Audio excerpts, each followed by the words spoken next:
चालान किए गए। और मैडम ये जो केमिस्ट वाले कह रहे हैं कि मैडम आई हैं, हमारे फार्मासिस्ट मौजूद थे और मैडम ने कहा है कि सिंध के फार्मासिस्ट यहाँ नहीं चलेंगे, आपने वहाँ पे फार्मासिस्ट देखे सिंध वाले?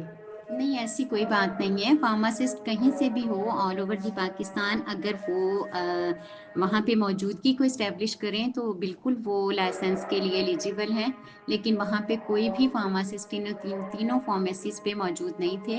ना सिर्फ ये कि मौजूद नहीं थे, बल्कि जितनी देर हम वहाँ पे स्टे किया है उस दौरान भी वो नहीं आ सके। वो जो एक्सपायर मेडिसिन मिली है मैडम आपको? जी, शेल्फ के ऊपर एक्सपायर मेडिसिन पड़ी हुई थी और कोई एक्सपायरी शेल्फ और कबर्ड जो लॉक एंड की में होनी चाहिए या उनके कोई नोटिस सेंड किए हुए हों, इस तरह का कुछ भी वहाँ पे प्रोसीजर हमें देखने को नहीं मिला। और विदाउट वारंटी मेडिसिन मिली आपको? जी, तमाम मेडिसिन की वारंटीज में से किसी एक भी मेडिसिन की वारंटी वो हमें एट द स्पॉट दिखा नहीं सके। इस तरह का रिकॉर्ड भी उनके पास कोई मेंटेन नहीं था। ये जी आज का वकूआ है जो मैडम ने सारा बताया है।